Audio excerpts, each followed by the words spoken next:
You been gone.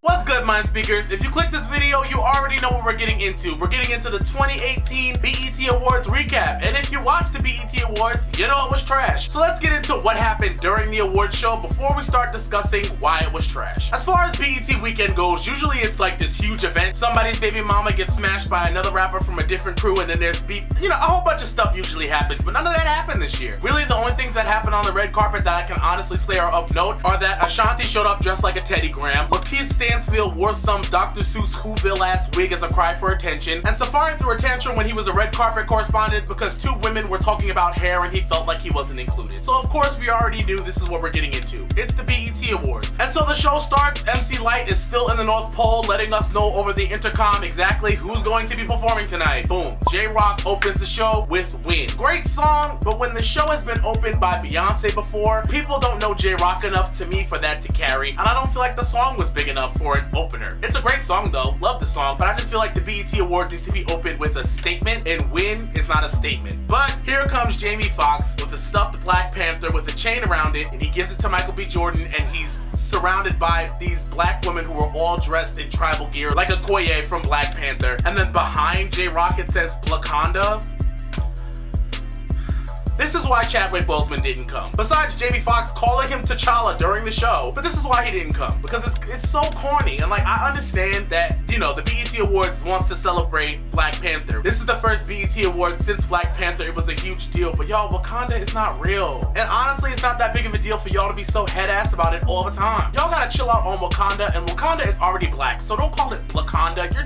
You're doing too much. Jamie Foxx as a host, he was okay. I mean, he's a seasoned host, so of course he's gonna do well as far as his comedic timing, how to get his jokes to land, how to stall, but he kind of said he was structuring it as a celebration. He's not hosting, he's just celebrating. And so he would just say nice things to people randomly for uncomfortable amounts of time, and that's pretty much what he did. I wish there was a little bit more form to the way he hosted, because it just kind of came across like, I'm out here niggas, and that's really what it was. Second performance of the night was J. Cole featuring Daniel Caesar with a weird Wale cameo. Not sure why he was there. But anyway, J. Cole performed Friends, and this honestly was a standout performance of the night. To me, it was probably the second best performance of the night, because when J. Cole performs, and especially if he's performing a song like Friends, he has a very distinct message that he wants to get across during that song, and it's a standout from his album, KOD, and the song is all about people finding different ways to medicate themselves to run away from pain, and telling them to switch it up and to confront their demons. And his vocal clarity as a rapper, live rapping, is literally one of the best. You didn't have to guess what he was saying. You heard every single word come out of that man's mouth. It was an amazing performance. Top 2 performance of the night, honestly, and for it to be one of the first performances of the night, you kinda had nowhere else to go but down. So, the first award was Best Collaboration. The nominees were Finesse, Bruno and Cardi B, Wild Thoughts, DJ Khaled, Rihanna and Bryson Tiller, Top Off, DJ Khaled, Beyonce, Jay-Z, Bartier Cardi by Cardi B and Offset, Unforgettable by French Montana and Sway Lee, and Loyalty by Kendrick Lamar and Rihanna, and Wild Thoughts won. Now, I feel like Wild Thoughts had a very fast burn. If I were to choose from this category, the songs that had the slowest burn, that got like the most burn, would probably be Unforgettable or Finesse. But whatever, they gave it to Wild Thoughts randomly, even though that got released like a week after last year's BET Awards, but whatever, I guess. Next came Best New Artist, and the nominees were SZA, H.E.R, Daniel Caesar, Goldlink, and A Boogie. Huh? SZA as a new artist when her album was out last year and she performed at the awards last year? Huh? Her as a new artist? You know what? Even though her album was also out last year, I'm gonna give it to you. Goldlink as a new artist? Absolutely not. He's not a new artist, and his album was also out last year, and he had an album out before that. A Boogie is not a new artist, and Daniel Caesar as a new artist, maybe I can give it to you, but not real. You see, the problem with BET is that you can't be this disconnected from your own culture, because there are so many new artists that are waiting. How is there a Best New Artist for 2018 and Cardi B and LMA are not in the category? I don't get it. I just don't understand it, especially not from BET. It doesn't make sense. But SZA won. I'm always happy to see SZA win things because I think she does need a lot of positivity in this moment, so I'm gonna give her that. I just feel like BET is just not really in the know of what's going on out here. That did not reflect the current market of new artists that's out here right now. Next up is the Migos. They performed Walk It Like I Talk It and Stir Fry, but Walk It Like I Talk It, of course, they performed without Drake. As far as the Migos as performers, listen, the music is good. So they ain't really gotta do much besides stand up there and do their thing. The music is just good. Like, you wanna stand up wherever you are and hear them perform those songs and you wanna party. They're not great live performers. They're always performing in like silk pajamas, but hey, this shit is lit. I mean, it's a good performance for what it is. And now comes the reason why BET hosts usually fail. Because there was just this weird lapse in time where Jamie Foxx just had to go off the cuff and come up with something. So he just fixates on Donald Glover and decides to aggressively compliment Donald Glover and then weirdly call him up to stage to do some odd acapella This Is America shit. This is the type of shit that BET fucks up their hosts with, is because if some shit's not ready and they just go stall, which is clearly what it was, not everybody can think on their feet to have something not awkward happen, and that shit was really awkward. Donald Glover did not really want to be up there, kinda knew that Jamie Foxx needed a bone, so just did it. It was just really weird. And then after that, here comes Miguel, which you could tell that's why they wanted them to stall, because something was happening with Miguel. Miguel starts off, he's performing Come Through and Chill. The song's great. Miguel, to me, is, like I say all the time, he's our male vocalist. It is what it is. Like, he's got a fantastic voice, and live, it's just as good as it is in the studio. Even though he's in this weird all-white suit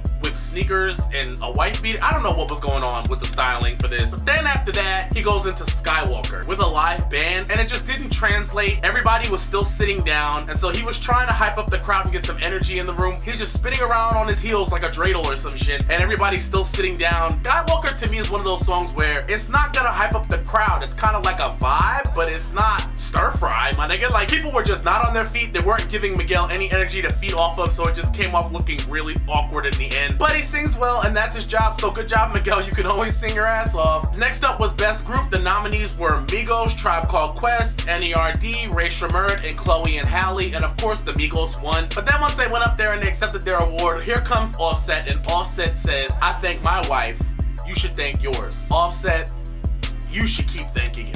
Offset to me is starting to cross over into T.I. territory when it comes to fidelity, so don't try to play us, because it's only gonna make you look dumber when you get caught out here again, because it's gonna happen, bro. It's gonna happen. Next up was Nicki Minaj. Now, before we even get into this, let's call it what it is. Nicki Minaj is extremely powerful, because no matter what she does, positive, negative, she's never met with indifference. Everybody cares. Everybody feels like they can tell her what to do better. Everybody feels like they can shit on her for some reason. You have an opinion, and that's why the album's gonna do well, whether it's good or not, because everybody's gonna want to run to have that opinion. So she comes out, she starts off Chun-Li. I liked her performance of Chun-Li. I thought her energy was right. I thought that performing Chun-Li was smart. That's what the BET Awards is for. You come and you perform the hits that you have had, and Chun-Li is definitely one of her hits. I thought the set design could have been changed from SNL a little bit, but it wasn't, so it is what it is. And of course she looked great, and she was a little crazy behind the eyes, and that's right, you better be a fucking psychopath, because that's what I wanted. That's the Nicki Minaj I fell in love with. She is a weirdo. I think a lot of people are forgetting since she started dressing normal that Nicki Minaj is a weirdo. She's weird, and that's what we love about her. At least that's what I love about her, at least. So, she takes the hoodie off and I see the mullet. I hate it. I hate the mullet. I think that shit is ugly as shit. Because I hate when people try to be different for the sake of being different. If you want to do something different that no one else is doing, it's got to be right. And I just don't think that that mullet is right. I think it looked dumb. Then from Chun-Li, she goes into Rich Sex. And that is when everything goes down the fuck hill. Here's the reason why I didn't think Rich Sex was a good song to be performed. You can't say anything. Half the song is Lil Wayne. That nigga's not here. And every other word in the song cannot be said. So what else do? You end up rolling around on the floor like a toddler. And that's kind of what she did. But also her fans are in the front. A lot of people don't realize that her fans, like a lot of barbs sneak into the front, they end up getting those tickets. So she probably had fun being close to them, crawling around on the floor. So the Rich Sex performance for me was a mess. I just think that there was just a better song to choose, or maybe a new song or something else, because the song wasn't right. And so if the song's not right, the performance can't be right. But then comes Big Bang. And I thought Big Bang was great for YG, for Sean, and for 2 Chainz, because each one of them had a different set, kind of the way that the video is. So I was like, okay, come on, budget. Nicki's performance of her verse in Big Bang, I loved it. I mean, I love that she's doing her vocal inflections again, twisting her voice around like a mental patient. I mean, that's the type of shit I want to see Nicki do. I want to see Nicki just spaz and say fuck all y'all, because at the end of the day, we're watching all these rappers perform, and all these niggas do is stand in one spot and shuffle side to side and do do their verse. Rap girls do not have to be Beyonce too. They don't have to feel the pressure to dance. If Nicki would have got up there and tried to do choreography and rap, y'all would have talked shit about the fact that she can't dance. Duh, cause she's not fucking dancing. Like, what do y'all want her to do? At the end of the day, if she stands there and gives y'all her verse, that's what all of these rappers have done all night. So at some point, y'all just gotta lay off of her, even though Rich Sex was a fucking mess. That's just the truth, it was a mess. But besides that, she did great to me. The next performance was her, and she performed Focus and Best Part. And I think a lot of people got a good sense of who her really is last night. And that's her fault that people are just figuring out all of this. That people don't know that she plays like 40,000 instruments and that she's so talented because she spent most of last year trying to hide her face, and she still doesn't want us to know that she's Gabby Wilson, girl. You're Gabby Wilson, girl. We know who you are. Just step into the light, girl. We need to know that. And so I saw a lot of conversations going on last night after her performed, because a lot of people were like, well, what the fuck is SZA? SZA ain't shit, da da da da. And I think that's wrong. I think it's wrong to say. Granted, SZA just won Best New Artist over her, but they have two complete different stories. Gabby Wilson / her, she's a child prodigy. SZA is a girl who wrote really emotionally honest music and connected to people who felt the same. She's never really had formal vocal training. She just has a really pretty tone, and she's trying to figure herself out as a vocalist. Gabby Wilson is here, okay? She knows who she is. But when you talk about a battle of music and a battle of talent and albums, it's not just a battle of talent anymore, it's a battle of brands. And the truth of the matter is, SZA's brand was emotional honesty last year. It was raw, it was bare bones, and we could connect with that. And so SZA spent her time last year showing us everything, and her spent her time last year hiding everything, hiding who she is, and so there was nothing to connect to. So people didn't know this about her. They don't know anything about her. People are still finding out because she keeps keeping up this mystique, and that's only gonna hurt her in the end. So I hope she gets over that and realizes last night, with a small taste of people realizing who you are and what you do, people are really in love with you. But that has nothing to do with SZA. We love SZA for different reasons. So don't be an asshole. That's basically what I mean to say. So congratulations to her on an amazing performance. It was great. She was honestly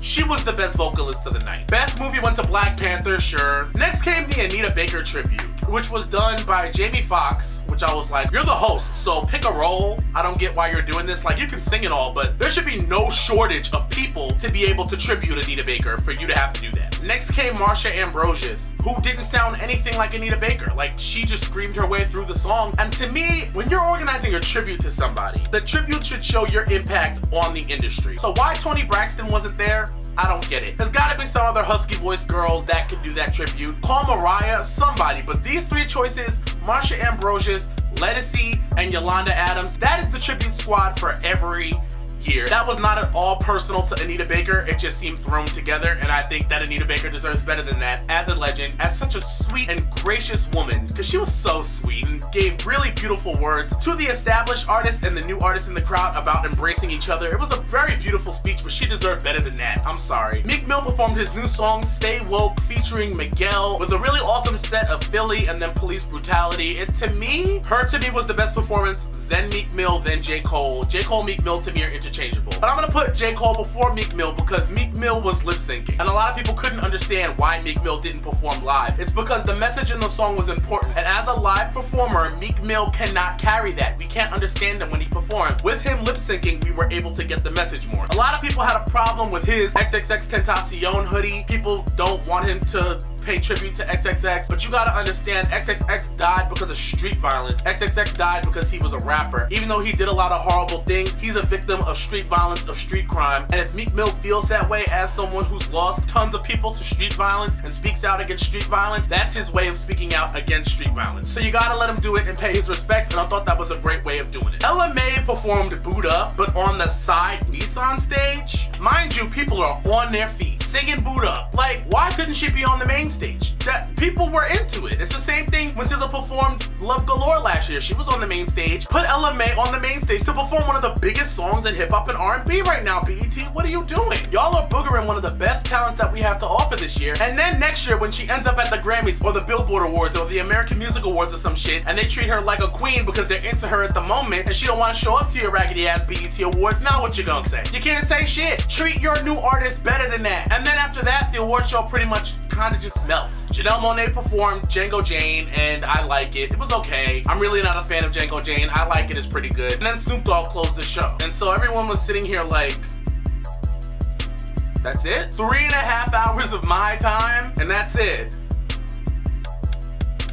That award show, to me, could have been done in an hour and a half, maybe an hour 45. 3.5 hours for what? Ain't shit happened for 3.5 hours. Here's the thing, right? Because I'm gonna riddle down the things that are BET's fault. BET, once again, you are too prominent of a channel, of a force, for at least one moment a year, right? Because you're the #1 topic on Twitter every year when you have the BET Awards. For at least one time a year, you are the epicenter of a culture. You need to know it. There's no reason why the best new artist should look like that. There's no reason why certain people shouldn't be presented. Why is Normani not presented? Where's Justine Skye? Where's June's Diary, at least? I mean, they're not doing much, but shit, there's so many young people to put stake in if a lot of these older niggas don't want to show up that we still want to see. And not just mean, oh, if we can't get A-list old niggas, we're gonna get D-list old niggas. No, the youth is the power. And a lot of that, I can tell that this award show was tone deaf because you don't have enough youth in your offices, and you look like it. You look like it, and that can't happen, especially with the amount of black creatives that are out here, and culture commentators and people who know what's going on. There's too much going on for y'all to have absolutely no idea. And that award show showed how much of an idea you just don't have. But here's the other problem. BET did not want to give awards or even present awards to people who weren't there. So let's go over the real list of the awards that were not presented, because most of them weren't presented. I think they presented maybe 7 awards all night. Best female R&B/pop artist went to Beyonce. Best male R&B/pop artist went to Bruno Mars. Best male hip-hop artist went to Kendrick Lamar. Best female hip-hop artist went to Cardi B, which I agree with. A lot of people feel some type of way about that happening. Cardi B put out the album. She should have won it. Get over it. Video of the year was Drake, God's Plan. Video director of the year is Ava DuVernay. Best actor, Chadwick Boseman. Young Stars Award, Yara Shahidi. Sportswoman of the Year Award, Serena Williams. Sportsman of the Year Award, LeBron James. Album of the Year, Damn, Kendrick Lamar. BET H.E.R Award, Mary J. Blige, Strength of a Woman. Where are y'all? No Chadwick, no Kendrick, no Drake, no B. Where are y'all? I know certain people have shit going on. Cardi B's like 12 months pregnant. She can't be here. Duh. Beyonce's on tour somewhere in Europe. She can't be here. Duh. I'm talking to everybody else. Because here's the thing. When those big award shows come around, the Grammys comes around, the Oscars come around, and y'all don't win, we're the ones who bitch. I'm the one who sits in front of this camera and complains when you get snubbed for a Grammy. I complain when you get snubbed for a Billboard Award. I'll complain for you. We'll all complain. We'll all be mad. We'll be mad together. We'll scream together. We'll be like, nah, fuck that shit. That shit was whack. Da-da, da-da. But none of you show up to this, where you won, where people appreciate you, where people like your shit. So why are we yelling? Why do we even care? And that's part of the problem is BET can't make an award show for people who don't show up. So what are they supposed to do? Are they supposed to tailor make the award show to people who are gonna come? Because they couldn't even present any awards this year because none of y'all were even there and it would have looked bad. So every time they present an award, they have to take it backstage because the person ain't there. We all have to do better. BET, you have to make the award show something that A-listers feel that they need to show up to. And A-listers, you gotta feel like you wanna be here. Because bottom line is, next award season, if one of y'all don't win a goddamn Grammy or if you don't win an Academy Award, we gonna have to sit up here and yell. And for what? Because you won the BET Award and you never picked it up. You didn't come. And that's just overall disappointing is because what are we watching this shit for, dog? I feel like I wasted 3 hours of my life last night. And a lot of that is BET's fault, but a lot of it is a lot of you A-listers' fault. Because realistically, the only A-listers that I really saw in the crowd, the person that was like really popular that was there was like Nicki Minaj and like the Migos, and that can't happen. So I was very disappointed last night. I don't think I have anything else in my notes. Were you disappointed with the BET Awards like I was? Let me know in the comment box below. I feel like we just have to get better because, like I said, if we keep relying on white approval from white award shows, you're not gonna get it. And for us to have our own, yes, it does have to be something where we feel proud of it, and I don't know if the BET Awards are something that people necessarily feel proud of. And yes, that starts with BET, but black celebrities, y'all also gotta get the fuck up and go and prioritize it. Because if it was the Grammys, you wouldn't have anything else to do. BET, y'all gotta do better. That shit was very bad. So, like I said, make sure you tell me how you feel about the BET Awards below. I'm very unhappy about it. And as usual, if you like this video, don't forget to like and subscribe. If not, suck a dick, and I'll be seeing you guys later. Deuce. Oh! Hey! Hey! Okay, wait, whoa. Is that Super Thug? Hold on. That Super Thug beat is major nostalgia for me. When I was a little kid in the back of my mom's car, I remember hearing, what?